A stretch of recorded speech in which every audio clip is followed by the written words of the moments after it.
I was folding clothes in the dark when the power went out.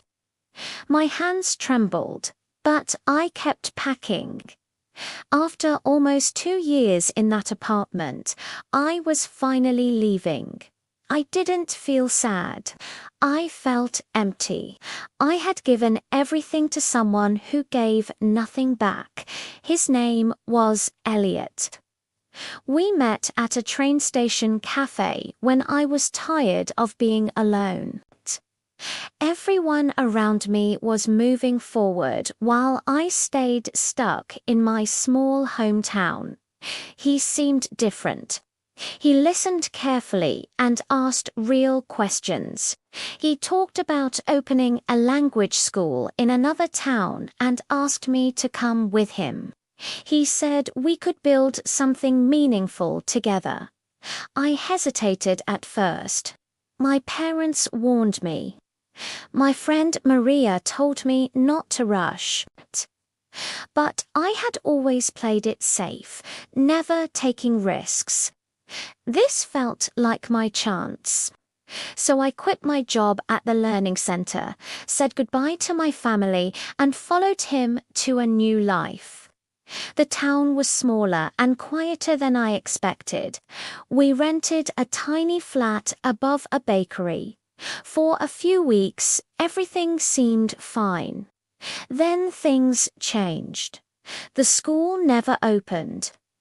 Elliot blamed delays, paperwork, high rent. He always had excuses.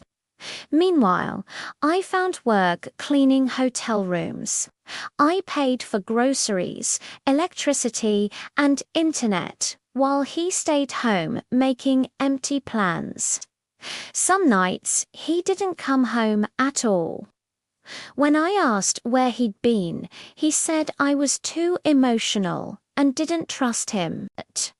One evening, I came home early and saw him outside with another woman. They were laughing, standing close. I turned away without confronting them. That night, I stared at the ceiling and thought about everything I had lost: my job, my family, my sense of self. The next day, when I asked him if he was seeing someone else, he looked bored and said I was overthinking. That's when I knew I had to leave. I started saving quietly, cutting back on everything. I worked extra hours and told no one. When I finally had enough for a train ticket and 1 month's rent, I told my sister I was coming home. She said I could stay with her any time. I told Elliot I was leaving on Friday. He didn't ask me to stay. He just nodded and walked to his room. As I packed my bags in the darkness, I thought about every wrong choice I had made. I had trusted the wrong person and chosen the wrong path. But I wasn't the same girl who had left home. I had survived loneliness and kept going even when I was hurt. I was still here, and I was going back. Not as a failure, but as someone who had learned. The train ride home was quiet. My sister met me at the station and hugged me without words. She had prepared a small room for me with clean sheets and soft lights. For the first time in months, I felt safe. I rested 4 days, ate proper meals, and slowly began to heal. I found work at a small cafe, taking orders and cleaning tables. The work was simple, but it gave me purpose. One morning, a quiet man named Aaron came in for coffee. He worked at the bookstore down the road. We began talking during his visits, small conversations about books and music. He never pushed or asked too many questions. His kindness felt different, gentle and real. I also found a job at a shop selling school supplies. My boss Helen was patient and kind. She said customers liked my calm voice, which made me feel proud. Aaron visited sometimes, bringing me lunch or a book. He never made me feel like I owed him anything. Slowly, I began to trust again. One evening, a customer came in late, her hands shaking as she bought a birthday card. Before leaving, she thanked me for being kind. Her words reminded me how much small kindness matters. I had received so much of it from strangers, from my sister, from Erin, from Helen. I wanted to give that same feeling to others. Healing wasn't a straight line. Some mornings I woke up remembering the lies and loneliness. But I didn't hide from those memories anymore.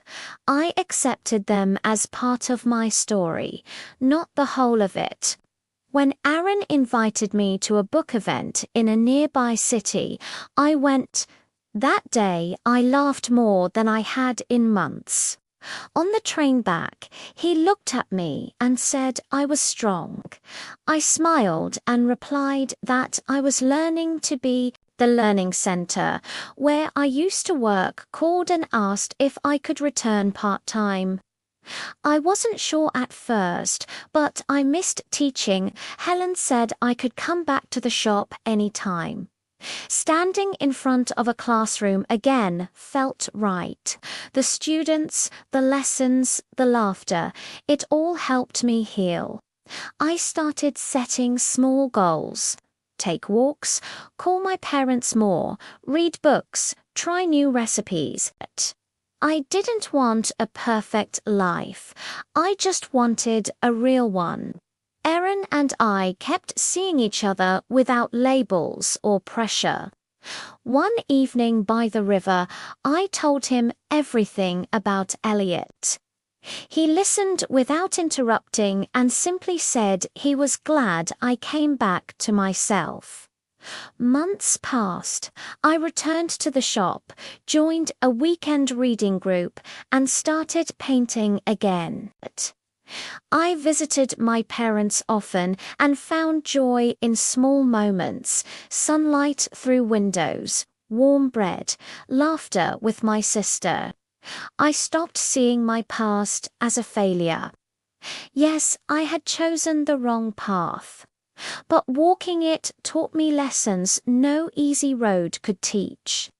I learned that love is about action and respect, not just words. I learned that leaving doesn't make you weak. Sometimes it's the bravest choice. And most of all, I learned that healing takes time, but it's always possible. You don't need all the answers. You just need to keep going, step by step, until slowly, gently, you find yourself again.